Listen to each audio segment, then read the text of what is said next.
Halo Sobat Trip, dimanapun di sana berada, kali ini Trip Sumbar punya program baru yaitu Ragam Sumatera Barat.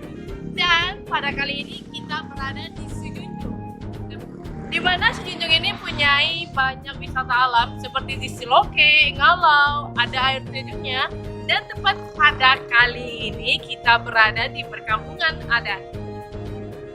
Oke, bagi dun sanak sadoalah nyoy jangan lupa tari pantengin Trip Sumbar.